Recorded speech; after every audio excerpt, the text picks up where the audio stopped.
பஞ்சபூத நவகிரகம். வாழ்க வளமுடன், வாழ்க வளமுடன். நாம் அமர்ந்துள்ள இடத்தைச் சுற்றிலும் நல்ல தெய்வீக ஆற்றலே நிரம்பின. நாம் அமர்ந்துள்ள இடத்தைச் சுற்றிலும் நல்ல தெய்வீக ஆற்றலே நிரம்பின. நாம் அமர்ந்துள்ள இடத்தைச் சுற்றிலும் நல்ல தெய்வீக ஆற்றலே நிரம்பின. அருட்பேராற்றல் உடலிலே உயிரிலே அலை அலையாக பாய்வதை உணர்கிறோம். அருட்பேராற்றல் உடலிலே உயிரிலே அலை அலையாக பாய்வதை உணர்கிறோம். அன்னைக்கு வணக்கம், தந்தைக்கு வணக்கம், ஆசானுக்கு வணக்கம்.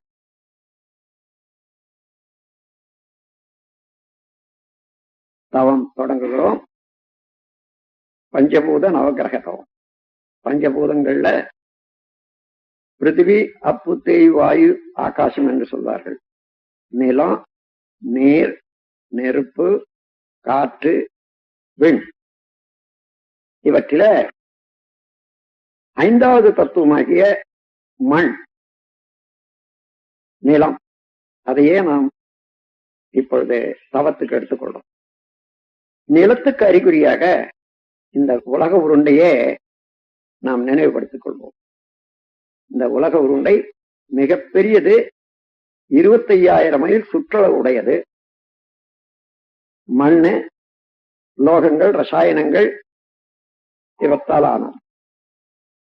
தன்னைத்தானே விரைவாக 1000 மைல் வேகத்துல மணிக்கு தன்னைத்தானே சுற்றி கொண்டிருப்பது.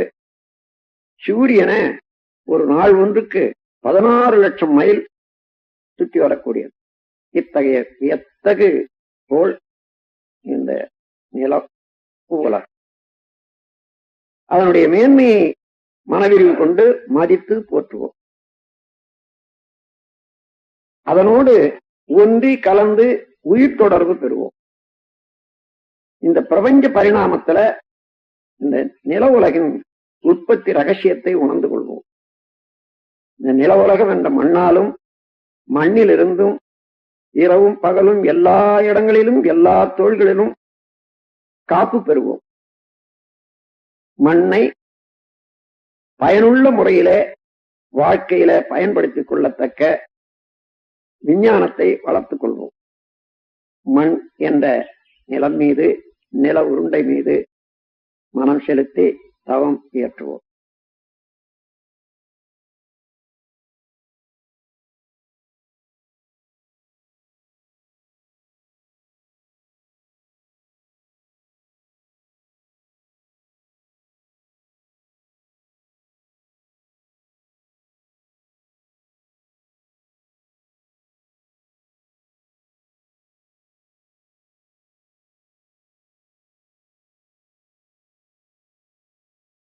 பிரபஞ்ச பரிணாமத்துல 4வது தத்துவமாகிய நீரின் மேல் தவம் தொடங்குகிறோம். உலக உருண்டையின் மீது 100க்கு 28 பகுதி நிலம். அந்த நிலத்திலே பெரும் பகுதி நீரால் சூழப்பட்டிருக்கிறது. நீரின் இருப்பை மேகங்கள்ல, தாவரங்கள்ல, உயிரினங்கள்ல நாம் உணர முடிகிறது. நீர் அவ்வளவு உயிர் வாழ்க்கைக்கு அவசியம் என்று தெரிந்து கொள்வோம். நீரின் பெருமையை நினைந்து மனவிரிவு கொண்டு மதித்து போற்றுகிறோம். நீரோடு ஒன்றி கலந்து உயிர் கலப்பு பெறுகிறோம். பிரபஞ்ச பரிணாமத்துல நீரின் உற்பத்தி ரகசியத்தை உணர்ந்து கொள்வோம். நீராலும் நீரிலிருந்தும் இரவும் பகலும் எல்லா தொழில்களிலும் எல்லா இடங்களிலும் காப்பு பெறுவோம். நீரை பயனுள்ள முறையிலே உபயோகித்துக் கொள்ளக்கூடிய விஞ்ஞானத்தை வளர்த்துக் கொள்வோம். நீரின் மேல் மனம் செலுத்தி தவம் இயற்றுவோம்.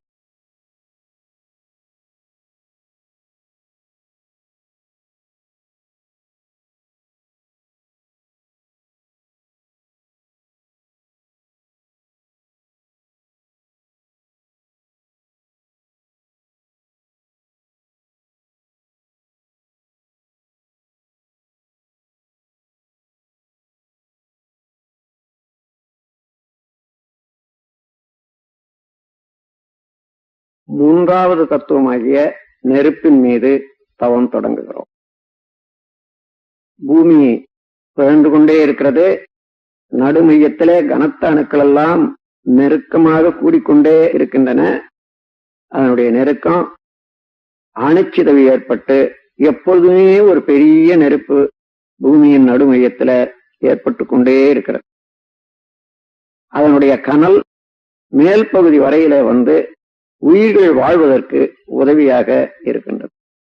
மனவிரிவு கொண்டு நெருப்பின் பெருமையை மதித்து போற்றி மகிழ்கிறோம். நெருப்போடு உந்தி கலந்து உயிர்கலப்பு பெறுகிறோம். இந்த பிரபஞ்ச பரிணாமத்துல நெருப்பின் உற்பத்தி ரகசியத்தை உணர்ந்து கொள்வோம். நெருப்பாலும் நெருப்பிலிருந்தும் இரவும் பகலும் எல்லா நேரத்திலும் எல்லா இடங்களிலும் எல்லா தொழில்களிலும் நாம் காப்பு பெறுவோம். நெருப்பை பயனுள்ள முறையிலே உபயோகித்துக் கொள்ளக்கூடிய கலையை வளர்த்துக் கொள்வோம்.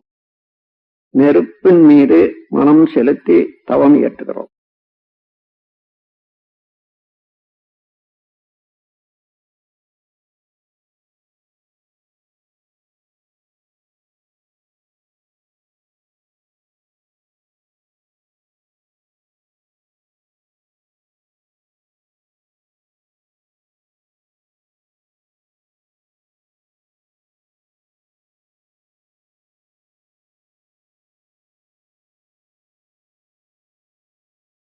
இரண்டாவது தத்துவமாகிய காற்றின் மீது தவம் தொடங்குகிறோம்.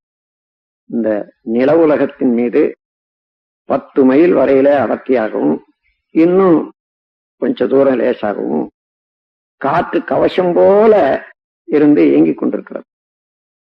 காற்றுதான் எல்லா உயிர்களுக்கும் ஆக்கமும் ஊக்கமும் அளித்துக் கொண்டிருக்கின்றது. மனவிரிவு கொண்டு காற்றின் பெருமையை மதித்து போற்றுகிறோம். காற்றோடு உந்தி கலந்து உயிர்கலப்பு பெறுகிறோம். பிரபஞ்ச பரிணாமத்துல காற்றின் உற்பத்தி ரகசியத்தை உணர்ந்து கொள்வோம். காற்றாலும் காற்றிலிருந்தும் இரவும் பகலும் எல்லா நேரத்திலும் எல்லா இடங்களிலும் எல்லா தொழில்களிலும் காப்பு பெறுவோம். காற்றை பயனுள்ள முறையிலே உபயோகித்துக் கொள்ளக்கூடிய விஞ்ஞானத்தை வளர்த்துக் கொள்வோம். காற்றின் மீது மனம் செலுத்தி தவம் இயற்றுகிறோம்.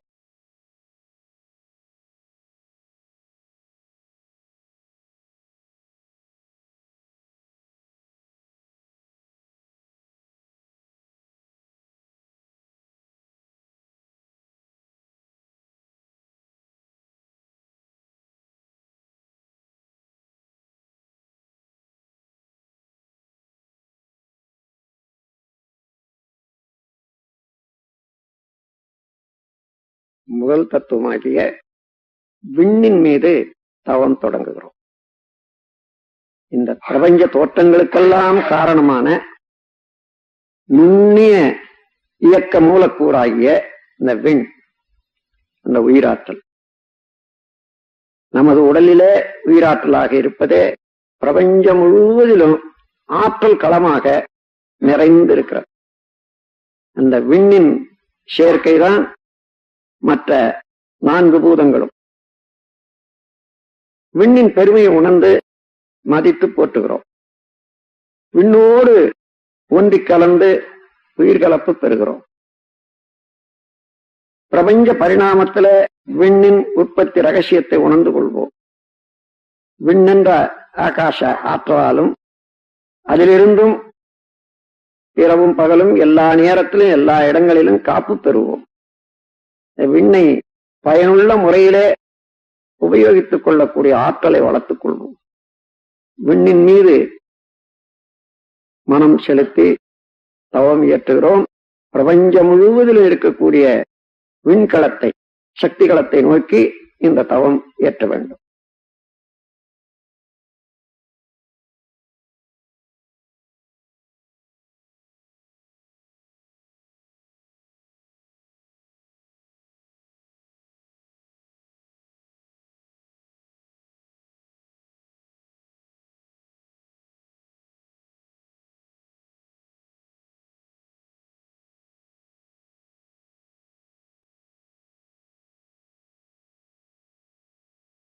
இந்த விண் நிறைந்த சக்திகளமாகிய அந்த ஆகாசத்துல, மகா ஆகாசத்துல பல கோடி நட்சத்திரங்களை பார்க்கிறோம். ஒவ்வொரு நட்சத்திரமும் ஒரு சூரியனே. அவற்றிலே ஒரு சூரியன் தான் இப்பொழுது நம் உலகம் சுற்றி கொண்டிருக்கக்கூடிய சூரியன். அதை சேர்ந்த கிரகங்கள் எல்லாம் சூரிய குடும்பம் என்று சொல்லுகிறோம். சூரிய குடும்பத்தை சேர்ந்த எல்லா கோள்களும் நமது உடலுக்கும் மனதுக்கும் நேரடியாக நெருங்கிய தொடர்புடையவை. இப்பொழுது இந்த 9 கோள்கள் மீது மனம் செலுத்தி தவம் இயற்றுகிறோம். முதல்ல சூரியனை நமது தவத்துக்காக நினைத்துக் கொள்கிறோம். சூரியன் ஒரு பெரிய நெருப்பு கோளம். அது பூமியை விட 19 லட்சம் மடங்கு பெரிது என்று கணக்கெடுத்திருக்கின்றார்கள். ஆரஞ்சு நிறமான கதிர்களை வீசிக்கொண்டு 25 நாட்களுக்கு ஒரு சுற்றும் தன்னைத்தானே முடித்துக் கொண்டு இயங்குவது சூரியன்.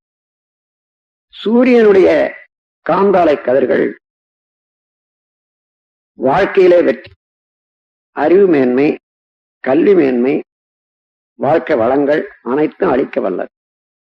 சூரியனுடைய காந்தாலை கதிர்களை நாம் ஏற்று நம்மோடு ஒன்றுபடுத்திக் கொள்ளுகிறோம். எப்பொழுதுமே சூரியனுடைய காந்தாலை கதிர்கள் நமக்கு நன்மையே செய்து கொண்டிருக்குமாக சூரியன் மீது மனம் செலுத்தி தவம் இயற்றுகிறோம்.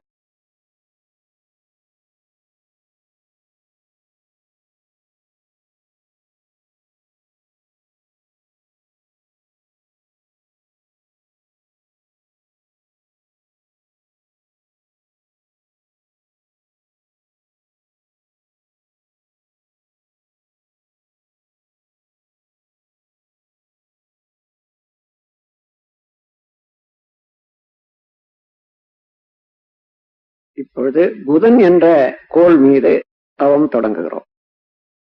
சூரியனுக்கு அப்பால் 3 கோடி மைல் தொலைவில் இருந்து கொண்டு சூரியனை வலம் வந்து கொண்டிருப்பது புதன். பசுநிறமான கதிர்களை வீசிக்கொண்டு 88 நாட்களுக்கு ஒரு சுற்று முடித்துக் கொண்டிருப்பது புதன். புதனுடைய காந்தாலை கதிர்கள் அறிவு மேன்மை, வாழ்க்கை வளங்கள் அனைத்தும் அளிக்க வல்லது. புதனுடைய காந்தாலை கதிர்களை நாம் ஏற்று நம்மோடு ஒன்றுபடுத்திக் கொள்ளுகிறோம்.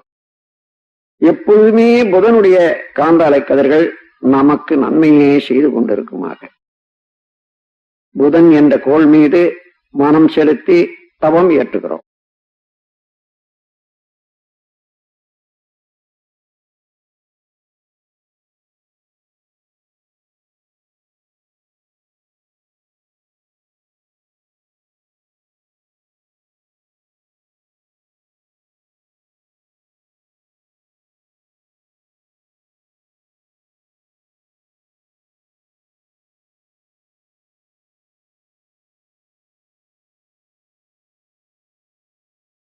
இப்பொழுது சுக்கிரன் என்ற கோள் மீது தவம் தொடங்குகிறோம். சூரியனை சுற்றி 2வது வட்ட பாதையில சுக்கிரன் 6 கோடி மைலுக்கு அப்பால் வலம் வந்து கொண்டிருப்பது. 225 நாட்களுக்கு ஒரு சுற்று முடித்துக் கொண்டு வெண்ணிறமான கதிர்களை வீசிக்கொண்டிருப்பது சுக்கிரன். சுக்கிரனுடைய காந்தாலை கதிர்கள் மகிழ்ச்சி, வாழ்க்கையில மேன்மை, நட்பு இவையெல்லாம் அளிக்க வல்லது. சுக்கிரனுடைய காந்தாலை கதிர்கள் நாம் ஏற்று நம்மோடு ஒன்றுபடுத்திக் கொள்ளுகிறோம். எப்பொழுதுமே சுக்கிரனுடைய காந்தாலை கதிர்கள் நமக்கு நன்மையே செய்து கொண்டிருக்குமாக சுக்கிரன் என்ற கோள் மீது மனம் செலுத்தி தவம் இயற்றுகிறோம்.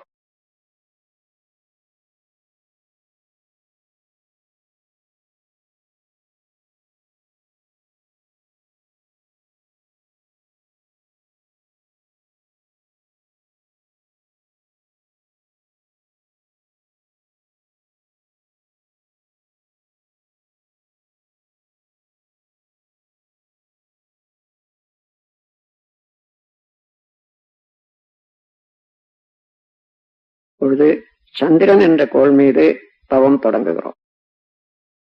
சூரியனில் இருந்து 3வது வட்ட பாதையில சுழன்று கொண்டிருப்பது, வலம் வந்து கொண்டிருப்பது நில உலகம்.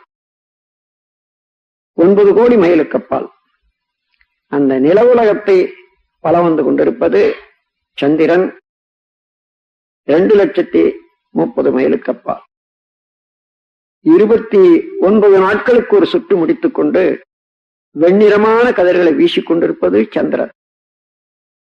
சந்திரனுடைய காந்தாலை கதிர்கள் நமது இரத்த ஓட்டத்திலே சீர்மை அமைப்பது, அறிவிலே மேன்மை தருவது, வாழ்க்கையில் வளம் தருவது. நாம் எப்பொழுதுமே சந்திரனுடைய காந்தலை கதிர்கள் நமக்கு இந்த நன்மைகளை எல்லாம் செய்து கொண்டே இருக்குமாக சந்திரன் மீது மனம் செலுத்தி தவம் இயற்றுகிறோம்.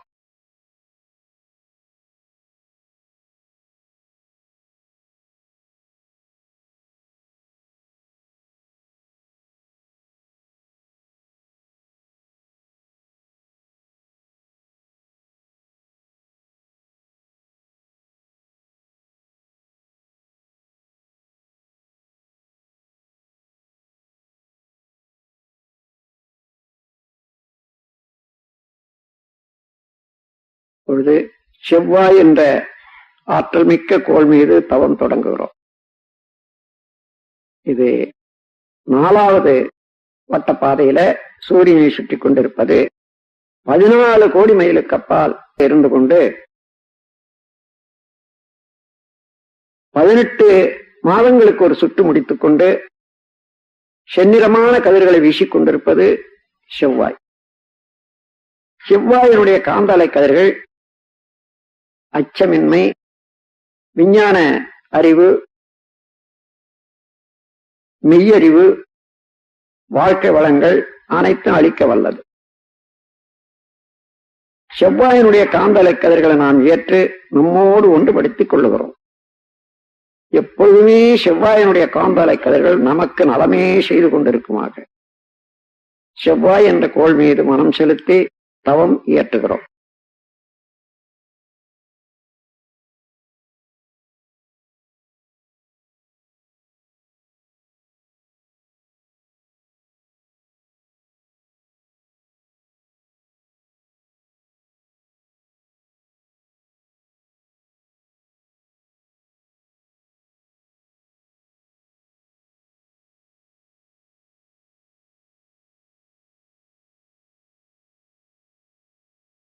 அப்பொழுது குரு என்ற ஆற்றல் மிக்க பெருங்கோள் மீது தவம் தொடங்குகிறோம்.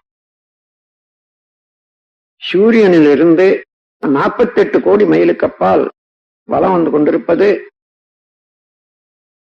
குரு. பொன்னிறமான கதிர்களை வீசிக்கொண்டு 12 ஆண்டுகளுக்கு ஒரு சுற்று முடித்துக் கொண்டிருப்பது குரு. குருவினுடைய காந்தலை கதிர்கள் மெய்யுணர்வு, வாழ்க்கை வளங்கள் அனைத்தும் அளிக்க வல்லது. குருவினுடைய காந்தாலை கதிர்களை நாம் ஏற்று நம்மோடு ஒன்றுபடுத்திக் கொள்ளுகிறோம். எப்பொழுதும் குருவினுடைய காந்தாலை கதிர்கள் நமக்கு நன்மையே செய்து கொண்டிருக்குமாக குரு என்ற கோள் மீது மனம் செலுத்தி தவம் இயற்றுகிறோம்.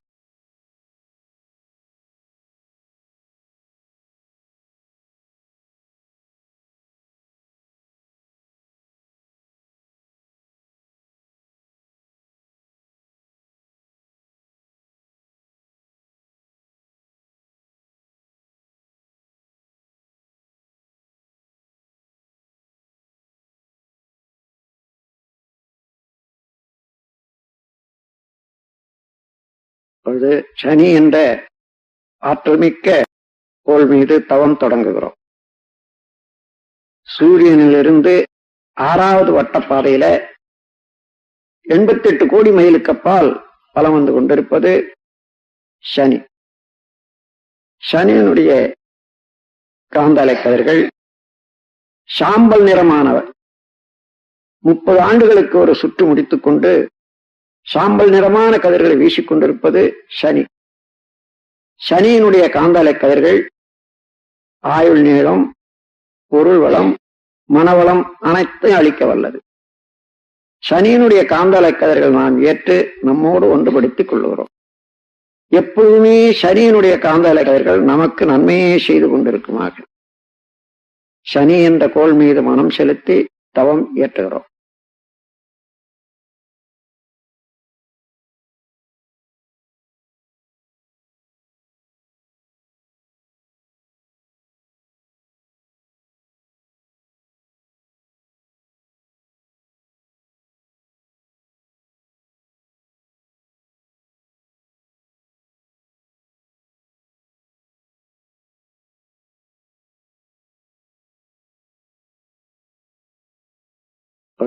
ராகு கேது என்னும் ஆற்றல்மிக்க காந்தாலை பாதைகள் மீது தவம் தொடங்குகிறோம். சூரியனின் நடுமையத்திலே அணுக்கள் செயலற்று நின்று விடுகிறது. அது சுத்த வெளியாகி பிரம்மமாக மாறிக்கொண்டிருக்கும் நிலை, அதுவே கரும்புள்ளி எனப்படுகிறது. அது மேலும் மிக மிக அங்கே நிற்க முடியாமல் பிரபஞ்சம் முழுவதும் ஒரு போன்று ஆரம்பித்து பிரபஞ்சமெல்லாம் கடந்து சுத்த வெளியோட கலந்து கொண்டிருக்கிறார். சூரியனின் இருபுறமும் இவ்வாறு எப்பொழுதும் இயங்கிக் கொண்டே இருக்கக்கூடிய பிளாக் ஹோல் கருநிறமான காந்தாலை பாதைகள், ஒரு புறம் கேது என்றும் ஒரு புறம் ராகு என்று சொல்லுகிறோம். ராகு கேது இரண்டுமே கருநிறமான அலைகளை வீசிக்கொண்டு இருப்பவை. ராகு கேது காந்தாலைகள் மெய்விளக்கம், வாழ்க்கை வளங்கள், உடல் நலம் அனைத்தும் அளிக்க வல்லவை. ராகு கேது காந்தாலைகளில் இருந்து நாம் ஆற்றலை பெற்று ஒன்றுபடுத்திக் கொள்ளுகிறோம். எப்பொழுதுமே ராகு கேது ஆற்றல்கள் நமக்கு நன்மையே செய்து கொண்டிருக்குமாக ராகு கேது என்னும் காந்தாலை பாதைகள் மீது மனம் செலுத்தி தவம் இயற்றுகிறோம்.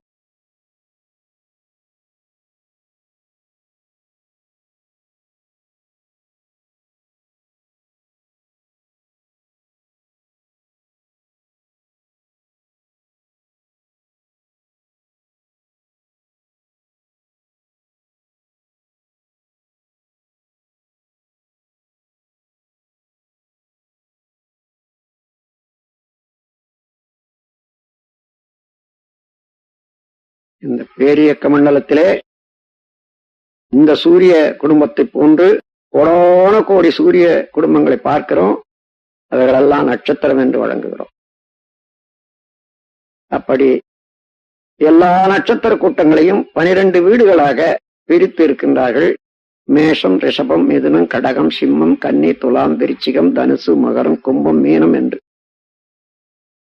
எல்லா நட்சத்திர தொகுதிகளில் இருந்தும் நமக்கு எப்பொழுதுமே ஆற்றல்கள் வந்து கொண்டே இருக்கின்றன.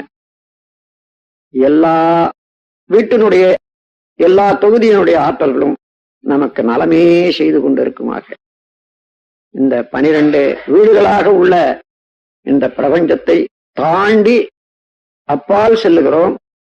சுத்த வெளி மெய்ப்பொருள் அதே விளங்கிக் கொண்டிருப்பதை உணர்கிறோம். நமக்குள்ளாக அந்த மெய்ப்பொருள் என்ற சுத்த வெளியில கெட்டிப்பொருளாக உடல், இரத்த ஓட்டம், வெப்பம், காற்று, உயிர், இந்த 5 பௌதீக பிரிவுகளையும் உணர்ந்து கொள்ளுகிறோம். எல்லாவற்றையும் அறிவு ஆண்டு கொண்டிருப்பதை உணர். இதையே போன்று ஒவ்வொரு மனிதரிடத்தும் ஒவ்வொரு உயிர்களிடத்தும் அமைந்திருப்பதை உணர்கிறோம்.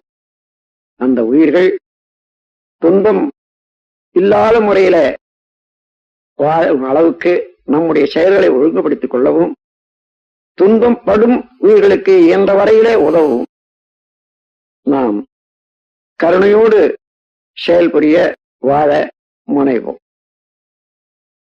இந்த பேரறிவில, இந்த விரிவான மனநிலையில எப்பொழுதும் மறவாது இருந்து கொண்டு நம் வாழ்வை நடத்தி வருவோம். அருட்பேராற்றல் கருணையினால் உடல் நலம், நீளாயும், நிறை செல்வம், உயர் புகழ், மெய்ஞானம் ஓங்கி வாழ்வோம். அருட்பேராற்றல் கருணையினால் உடல் நலம், நீளாயும், நிறை செல்வம், உயர் புகழ், மெய்ஞானம் ஓங்கி வாழ்வோம். அருட்பேராற்றல் கருணையினால் உடல் நலம், நீளாயும், நிறை செல்வம், உயர் புகழ், மெஞ்ஞானம் ஓங்கி வாழ்வோம். வாழ்க்கை துணைவரை மனதில் நினைந்து வாழ்க வளமுடன் என்று வாழ்த்துவோம். மக்கட் செல்வங்களை வாழ்த்தி மகிழ்வோம்.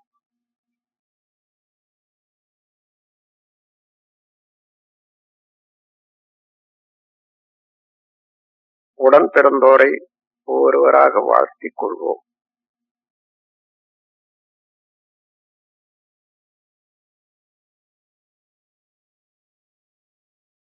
நெருங்கிய நண்பர்களை வாழ்த்துவோம்.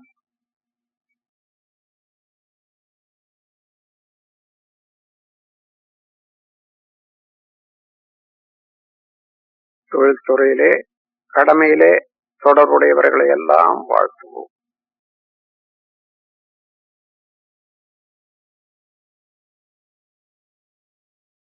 இன்னல் புரிவோர், எதிரிகளாக நினைப்போர் இருந்தாலும் அவர்களையும் மனம் குளிர வாழ்த்துவோம்.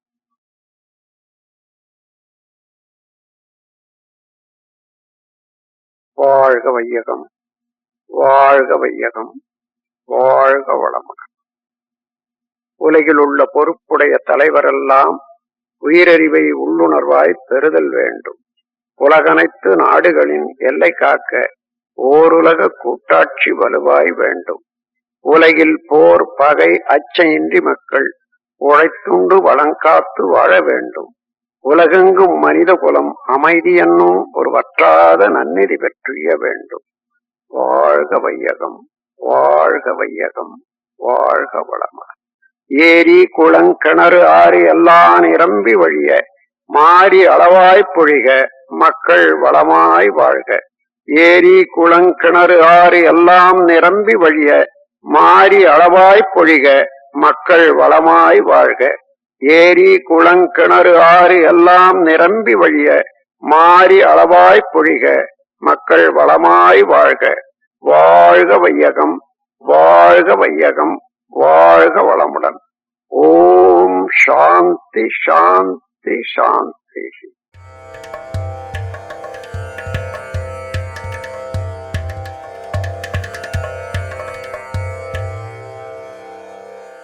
அருட்தந்தை வேதாத்ரி மகரிஷி 19ஆம் நூற்றாண்டில் அவதரித்து 2 நூற்றாண்டுகளைக் கண்ட நிகரில்லா மகான்.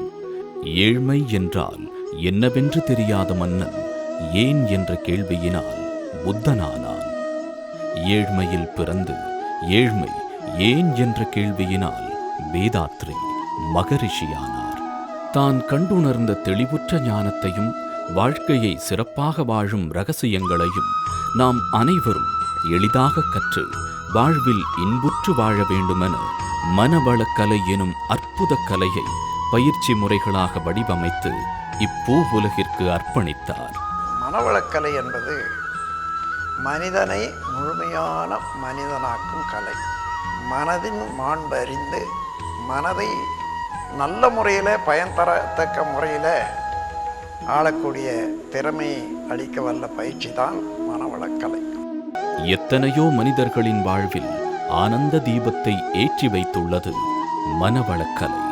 ஆழியார் அறிவு திருக்கோயில் பசுமை எழில் கொஞ்சும் மலையடிவாரத்தில் உலக சரித்திரத்தில் முதல் முறையாக இங்குதான் அறிவுக்கென்று ஒரு கோயில் கட்டப்பட்டது.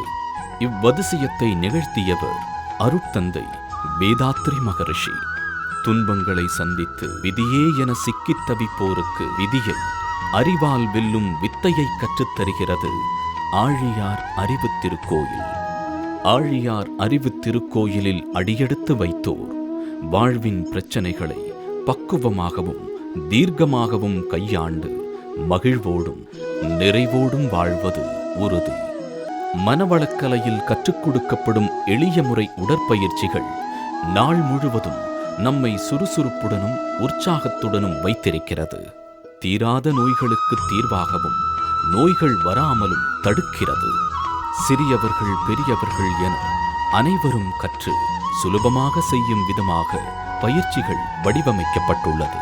நமது உயிர் சக்தியை ஆரோக்கியமான ஆக்க சக்தியாக மாற்றி அதன் மூலம் நீண்ட ஆயுளுடன் இளமையை தக்க வைத்துக் கொள்ள எண்ணற்ற சித்தர்களும் யோகிகளும் கையாண்ட சக்தி வாய்ந்த காயகல்ப பயிற்சியும் இங்கு கற்றுக் கொடுக்கப்படுகிறது. மனதை பக்குவப்படுத்தும் வித்தையை கற்றுக்கொண்டால் நாம் ஒவ்வொருவரும் அமைதியும் ஆனந்தமும் நிறைந்த வாழ்க்கையை வாழ முடியும். அதற்கான ஆழ்நிலை தியானங்கள் இங்கு கற்றுக் கொடுக்கப்படுகின்றன. கோபம் தவிர்த்தல், கவலை ஒழித்தல், பயம் போக்குதல், தன்னம்பிக்கை வளர்த்துக் கொள்ளுதல், பொருளாதாரத்தில் தொழில்துறையில் முன்னேற்றம் என கேட்பதெல்லாம் கொடுக்கும் கற்பக விருட்சம் அக்ஷய பாத்திரம் அருட்தந்தை வேதாத்ரி மகரிஷி அருளிய மனவளக்கலை. நமது ஆழியார் அறிவு திருக்கோயிலில் வெளியூர், வெளிமாநிலம் மற்றும் வெளிநாடுகளிலிருந்து வரும் அன்பர்கள் தங்கி பயிற்சி பெறும் வகையில் நவீன வசதிகளுடன் கூடிய சுகாதாரமான தங்குமறைகள், சுத்தமான முறையில் தயாரிக்கப்படும் ஆரோக்கியமான அறுசுவை உணவு, ஏசி வசதியுடன் கூடிய விசாலமான பயிற்சி அரங்கங்கள், இவை அனைத்தும் காற்றோட்டமான அமைதியான பசுமை நிறைந்த சூழலில் அமைந்துள்ளன. மனவளக்கலை பயிற்சியுடன் மலைப்பகுதிகளுக்கு ட்ரெக்கிங், போட்டிங், அருவிக்குளியல், பேட்டரி காரில் அறிவு திருக்கோயில் வளாகத்தை உலா வருதல், பண்பாட்டை திரும்பி பார்க்க வைக்கும் மாட்டுவண்டி பயணம் என வாழ்க்கையின் பரபரப்பான சூழலில் இருந்து விடுபட்டு தன்னை பற்றி கவனம் செலுத்த பொன்னான வாய்ப்பை ஏற்படுத்தி தருகிறது. செய்யும் தொழிலில் தனித்துவத்துடன் செயல்படவும் வாழ்வில் வெற்றி பெறவும் இப்பயிற்சிகள் உதவுகிறது.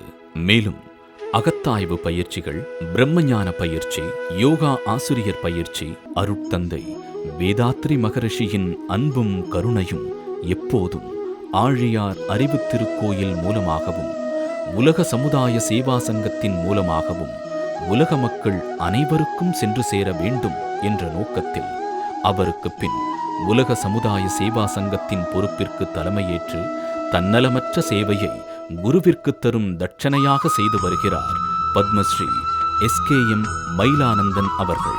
மனிதனை மாமனிதனாக, தெய்வீக மனிதனாக உயர்த்துகின்ற மனவளக்கலை பயிற்சிகளை கற்றுத்தரும் ஆழியார் அறிவு திருக்கோயிலுக்கு வாருங்கள். வாழ்வில் அன்பும் அமைதியும் ஆனந்தமும் காணுங்கள்.